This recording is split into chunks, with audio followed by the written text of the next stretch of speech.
¿Has oído hablar de aquel loco que salió con una lámpara encendida en pleno día, gritando, "Busco a Dios, busco a Dios"?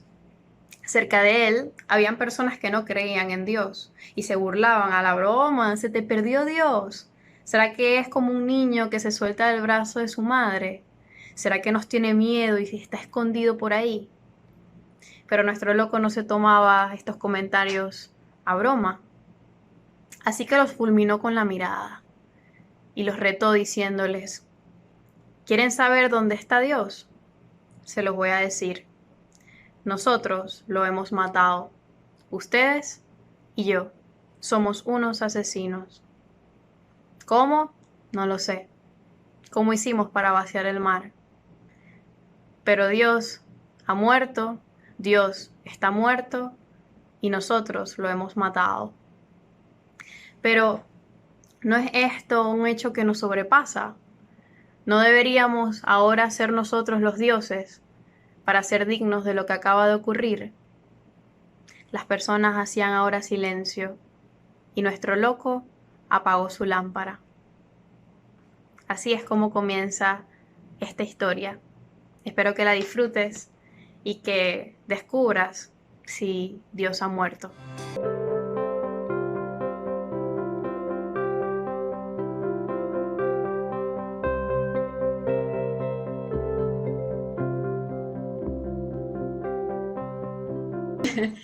Estoy muy emocionada porque hoy estoy conversando con un ex profesor, ahora muy amigo mío, llamado Valmore Muñoz Arteaga. Es escritor, docente. Como les decía, tuve la dicha de ser su estudiante en mi último año de bachillerato y fue un hombre del que aprendí mucho más que solamente castellano, digámoslo así. Hoy está con nosotros para hablar acerca de esta frase tan controversial y descubrir si verdaderamente Dios ha muerto. ¿Cómo está, profe? Gracias por estar aquí. Hola Ivana, ¿cómo estás? Todo muy bien, gracias a Dios. Qué bien, me alegro. Mire, antes de comenzar, yo no quería empezar de una, digamos, con el tema como tal, sino que las personas que nos están viendo conozcan un poquito más acerca de usted. Y yo, desde que lo conozco, desde que me daba clases, he podido deducir tres cosas que al profesor Balmore podríamos decir que son o su debilidad o algo que él quiere y que estima mucho y que lleva en su corazón. Yo decía que la primera era Mariela, su esposa, a quien ama muchísimo y que conoció de una manera muy particular. Vamos a meter allá a sus hijos, a Sebastián y a Miranda, para que no se sientan mal. La segunda, también comentaba que era Kiss, que es una banda de rock muy famosa que si no la conoces, tienen que buscarla. Y la tercera, y no menos importante, el café. Porque el profe siempre, cuando nos daba clases, siempre tenía una taza de café o compartía café con alguno de los estudiantes, pero bueno, anécdotas del alemán. Eh, y bueno, yo quería que para comenzar, nos imagináramos por un momento, ya que el café es como una excusa perfecta para conocer a las personas, que vamos a tomarnos un café, el profesor, Nietzsche y yo, ¿ok? Pero yo, como no conozco a Nietzsche, no sé cómo es como persona, qué me puedo esperar de él, me acerco al profesor Balmore y le digo, profe, pero Nietzsche, ¿cómo es? ¿Será que es pana? ¿Será que es muy intenso, que está loco, o que es muy inteligente? O sea, más allá de lo académico incluso, profe, ¿quién es Friedrich Nietzsche? Friedrich. Bueno, Friedrich, Friedrich Friedrich. Nietzsche. Bueno, vamos a apartarnos de lo académico y te comento cómo lo percibí yo, humanamente hablando. Nietzsche lo percibo o lo he percibido siempre como un hombre sumamente sensible, muy sensible, que dista mucho, que se separa mucho de lo que uno se imagina cuando escucha esas frases tan fuertes, tan duras. Okay. Eh, para mí Nietzsche siempre fue un hombre muy sensible, la piel como piel febril, cuando uno tiene fiebre, que todo lo que te roza te causa algún tipo de malestar. Bueno, yo me imagino ahí. Era un hombre, o fue un hombre, que todo lo contrario de lo que la gente se puede imaginar, era un hombre que amaba profundamente la vida, amaba profundamente al ser humano, y yo siento que esa aparente rabia que volcaba muchas veces en sus escritos no era otra cosa sino la impotencia de que el ser humano no se viera tan magnífico como él lo llegaba a percibir. Entonces, de alguna manera, como él decía, agarraba el martillo y comenzaba a filosofar. Y él filosofaba martillazos, ¿no? Como está en sus libros. Entonces, así me lo imagino yo. Un hombre muy silencioso, por supuesto, no inteligente, brillante. Era un hombre brillante, un hombre que meditaba mucho, que pensaba mucho. He allí el fundamento de su silencio, muy solitario. Nietzsche se sentía muy solitario y eso sin duda lo va a reflejar en su obra literaria. Profe, y fíjese, por qué le pregunto de lleno eso, no? No tanto como quién es Nietzsche según el libro tal, sino porque cuando pensamos en la palabra filósofo, yo creo, para mí, o sea, yo lo primero que pienso es como una estatua así de un señor, de un Sócrates con una barba y tal, o una foto de un señor con un bigote muy grande y uno dice, Dios mío, esto eran unas personas brillantes, intelectuales, ¿no? Pero finalmente el filósofo realmente simplemente es un hombre que se asombra de su realidad y que de alguna manera intenta entenderla, que ama el conocimiento y ama la sabiduría. Pero muchas personas, como usted dice, a lo mejor al leer a Nietzsche no lo ven como usted lo ve. Ustedes dirán, quien diga que Dios ha muerto tiene que ser un loco, o tiene que ser una persona que está ofendiendo mi fe, o tiene que ser una persona que sí, tiene razón. O sea, literalmente yo lo que entiendo de él es que está diciendo que Dios ha muerto, y verdaderamente es cierto que sí, que Dios ha muerto en mi vida. Entonces, quería preguntarle, ¿qué cree? Porque bueno, es como que es el autor, ¿no? Y solamente él sabrá verdaderamente, o sea, desde qué punto él quiso referirse a que Dios había muerto, pero leyendo a lo mejor en su totalidad a Nietzsche podemos tratar de percibir qué es lo que él quiso decir. ¿Qué quiso decir Nietzsche cuando dijo que Dios había muerto? Bueno, primero, ¿qué entendía Nietzsche por Dios? Ujú. Y para Nietzsche, Dios era una categoría que de alguna manera respondía a los principios morales y éticos. Obviamente, cuando Nietzsche plantea la muerte de Dios, no se está refiriendo a Dios, ese ser sobrenatural hacia a quien va dirigida nuestra fe. Ujú. Nietzsche más bien está pensando en el estado interior del ser humano. Eh, Cómo un hombre o una mujer que cree en Dios y Dios representa determinados valores que uno puede considerar positivos o buenos, es capaz de hacer las cosas que está haciendo. Es decir, ahí hay una contradicción.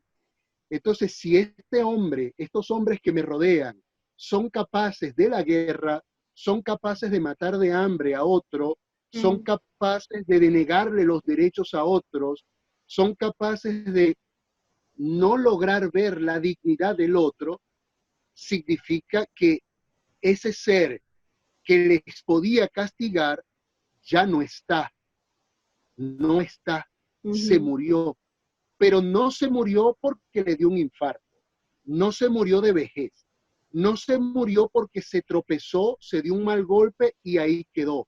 No, no, no, no. Se muere porque lo han asesinado. El propio hombre, con sus acciones contrarias a Dios, lo mata. Yo me lo imagino de esta manera. Dios se va volviendo invisible en la medida en que tú le vas dando la espalda. Es un ejercicio elemental. Yo aquí te tengo de frente a través de la tecnología, pero tengo de frente. En la medida que yo vaya girando, te voy a ir perdiendo de vista, voy perdiendo la noción de Ivana, hasta que me doy la vuelta completa, tú quedas a mi espalda, ya yo no sé qué es Ivana. Pero en el momento en que yo voy girando, la idea de Ivana concreta que tenía cuando la estaba mirando, se va perdiendo. Y ya no es Ivana la que yo tengo en mi mente, sino lo que yo creo que es Ivana. Y en ese yo creer que es Ivana, voy metiendo más cosas mías que de la propia Ivana. De hecho, así funciona el chisme. Así funciona el chisme. La verdad totalmente desfigurada. Bueno, eso fue lo que de alguna manera, o por lo menos yo interpreto, que sintió Nietzsche en su momento. Y suelta esa frase tan brutal. Exacto. Y profe, también yo se lo comentaba también anteriormente, que cuando leemos el cuento del loco, que es el cuento que las personas van a escuchar al principio de esta historia, con el favor de Dios, uno lo lee y al principio es como un loco dando una noticia muy triste, ¿no? Dios ha muerto, y no solamente ha muerto, como usted dice, que se cayó, ay, se dio, ay, o se perdió, se soltó, no, lo hemos matado nosotros, y en ese momento, dice Nietzsche en esta historia, que las personas hacen silencio, o sea, que quedan impactadas de todo lo que está diciendo, cómo lo matamos, cómo hicimos para vaciar el mar, o sea, cómo nosotros matamos una de las cosas más sagradas y más poderosas del mundo, no lo sé. Pero no será, decía Nietzsche, que esto que acabamos de hacer nos sobrepasa. No tendríamos que ser ahora nosotros los dioses, ¿no? Y él decía que en su libro de Zaratustra, ¿no? Que el hombre es algo que debe ser superado. Y nos preguntas, pero ¿qué han hecho ustedes para superar a ese hombre, ¿no? Y para él superar al hombre significa ya no, exacto, como que ya no concentrarme en que alguien me está vigilando, en que alguien está haciendo algo, sino que yo soy responsable, yo tengo que aceptar todo lo que he hecho hasta hoy y ser libre, ¿no? Pero yo le quiero preguntar, profe, ¿qué significa ser libre? Es decir, porque, ok, uno puede ser esclavo de muchas cosas, pero ¿qué es lo que entendemos nosotros por libertad realmente? Bueno, esa es otra pregunta difícil de responder. Sí. Eh, Mira, tú sabes que yo vengo de un proceso larguísimo. Yo vengo de una familia católica. En determinado momento de mi vida hice unas preguntas que no me respondieron o que me respondieron muy mal, o por lo menos a mí no me llenaron de satisfacción, y fui a buscar esas respuestas en otra parte. Esa otra parte me alejó, ¿no? De Dios, me acercó al Dios ha muerto. Y obviamente, cuando yo me alejé de Dios, eh, todos mis conceptos se fueron transformando, porque obviamente cuando tú te separas de Dios, tus conceptos siguen estando ahí, solo que totalmente transformados. Obviamente, el concepto de libertad de un hombre que no cree en Dios es uno muy distinto al que puede tener aquel que cree en Dios, por una razón elemental. Te pongo un ejemplo. No es igual que tú y yo hablemos de libertad cuando en teoría hemos sido libres toda la vida, a que te hable de la libertad aquel que acaba de salir de la cárcel luego de 20 años de presidio, ¿no? Entonces, no es igual. Yo pensaba que la libertad se trataba de hacer todo lo que yo quisiera hacer, sin ningún tipo de límite, ¿no? Cuando resulta que la libertad ahora la entiendo de otra manera, es decir, yo sigo haciendo lo que tengo que hacer, pero entendiendo que cada cosa que hago implica una responsabilidad. En el momento en que yo, Balmore Muñoz, se entiende que tiene que hacerse responsable por lo que hace y luego hace lo que tenga que hacer, ese hombre es libre, porque lo está haciendo con las consideraciones necesarias para no atropellarse él y no atropellar a otro. La libertad no es ir caminando por el mundo tropezando a quien sea, porque muy probablemente tú no estás siendo libre, sino que estás siendo esclavo de tus instintos, esclavo de tu búsqueda del placer, ¿ya? Entonces, mío y la libertad es comprender que sí, yo puedo hacer lo que yo quiera hacer, pero hay cosas que quiero que no debo, por cualquier razón. Esa posición que yo tengo de escoger si puedo hacer o no puedo hacer, para mí es la libertad. Eso para mí es la libertad. Tener la capacidad de tomar una decisión y hacerme responsable de la decisión que he tomado. Para mí eso es ser libre. Profe, y fíjese que porque realmente yo le contaba antes de reunirnos aquí, que una de las razones por las que yo quería hablar con usted era porque yo recuerdo una clase que usted impartió en el alemán en la cual yo estaba, que usted entró, escribió en la pizarra Dios ha muerto, y bueno, empezó a hablar acerca de este Nietzsche y tal, y de quién era él, y no sé qué, en fin. Yo, si le soy sincera, me acuerdo del principio, pero me acuerdo más que nada también del final, cuando usted dijo, bueno, ahora van a hacer un ensayo donde van a hablar acerca de esto, pues de que Dios ha muerto, ¿ya? Y yo creo que me acuerdo mucho de eso fue porque me dio mucho dolor de cabeza. Yo creo que a todos nos dio un poco de dolor de cabeza porque, Dios mío, este señor me está pidiendo que yo piense. ¿Por qué? Y yo me acuerdo que en ese entonces, yo, como usted decía, yo tenía un concepto muy distinto de libertad y de muchas otras cosas.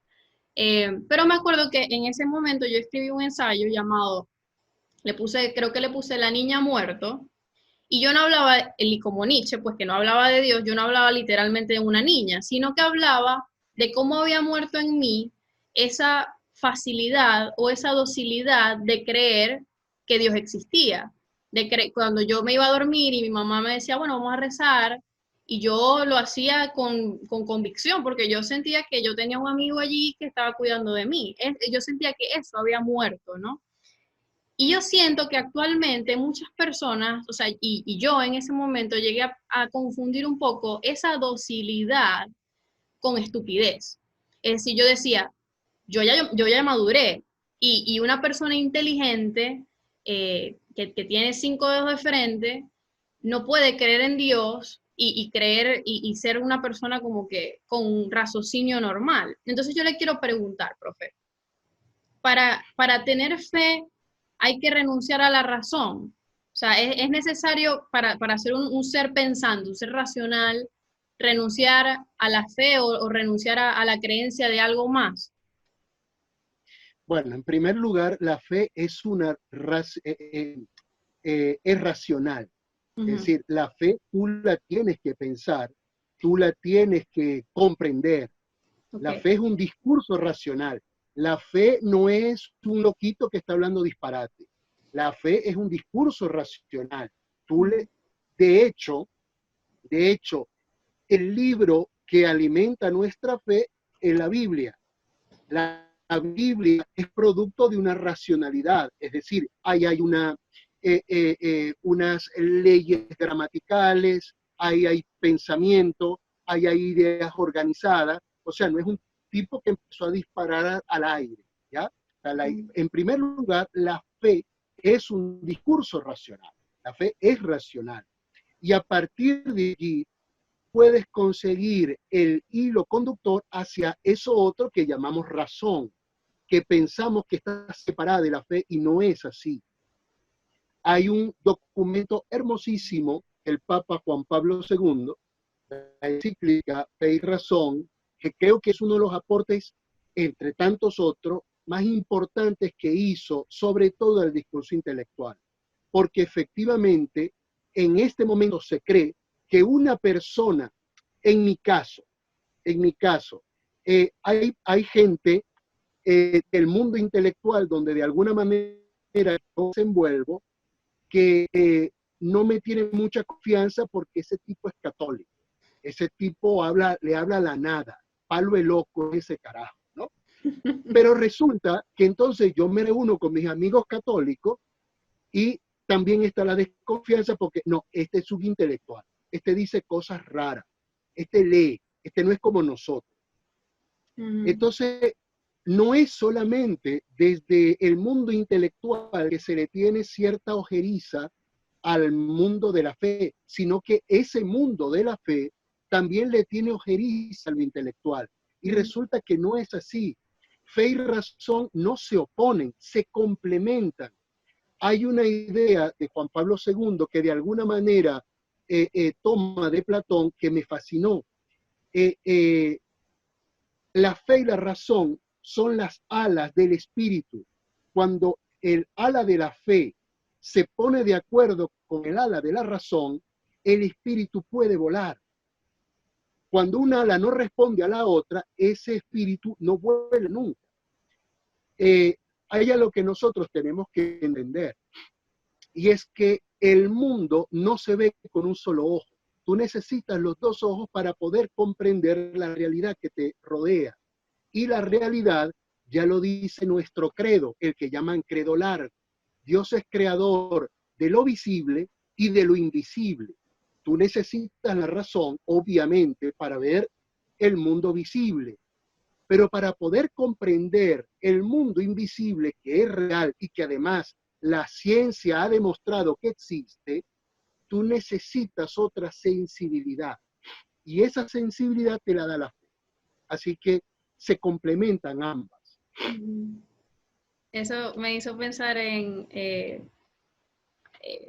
un versículo que me gusta mucho que dice, ¿cómo vas a decir que amas a Dios que no ves cuando no puedes amar a tu hermano que sí ves, ¿no? Y allí, exacto, ¿no? Vemos como no pueden, o sea, no pueden ser ideas separadas del todo, ¿no?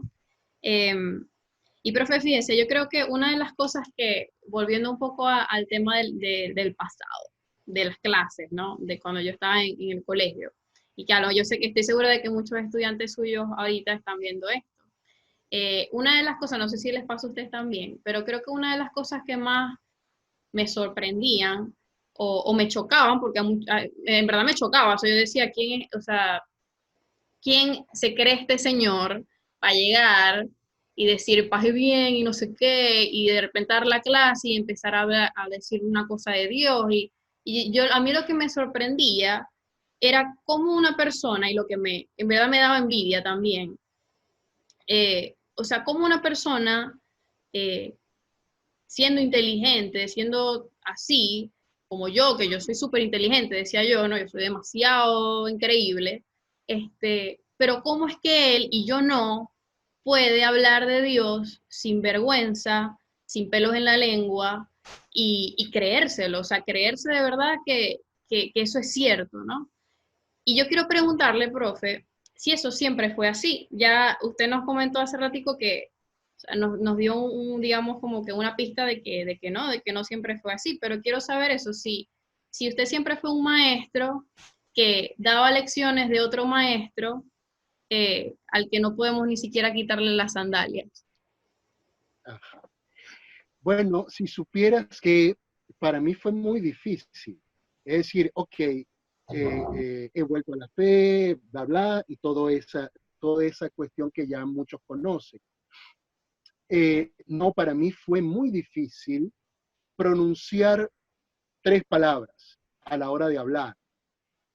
Porque, a ver, eh, no se trata solo de, bueno, sí, yo creo en Dios, chévere, sigamos llevando la vida loca. No, se trata de, ok, yo creo en Dios, ahora tienes que vivir en consecuencia, ahora tienes que hacerte responsable de esa creencia, y parte de esa responsabilidad está en dar testimonio. Entonces, ¿cómo hacía yo para dar testimonio cuando habían 3 palabras, porque fueron 3 palabras que a mí me daba vergüenza pronunciar? La palabra Dios, la palabra amor, y aunque te parezca sorprendente, la palabra diablo. Eran 3 palabras que a mí me costaba mucho pronunciar, porque me sentía ridículo. totalmente ridículo. Es decir, yo iba a pronunciar la palabra Dios y ya yo me sentía la viejita que reza que llega temprano a la iglesia para rezar el rosario, ¿no?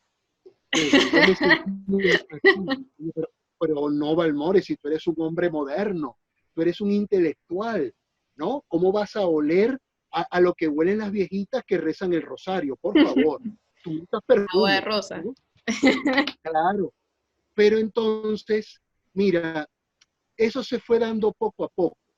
Yo no te sabría explicar qué fue lo que pasó o si yo me regañé o si... No, no, sencillamente se fue dando.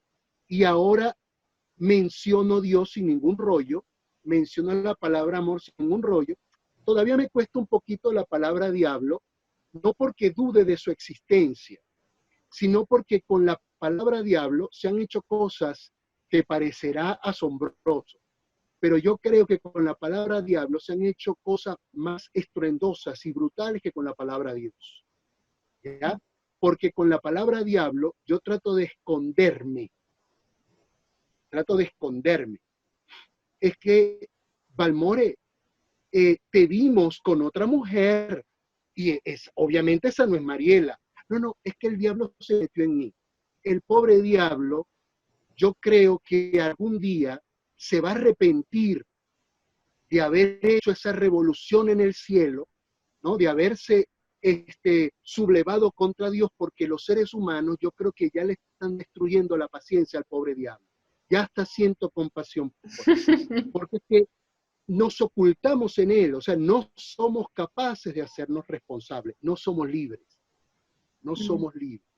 Entonces, nada, llegó un día en el que empecé a hablar sin ningún tipo de rollo, porque es que además es mi vida, son mis sentimientos, yo no puedo dudar de lo que siento, a pesar de que tú puedas pensar que yo estoy loco o que soy una viejita de la iglesia, bueno, eso es tu problema y está muy bien, ¿no?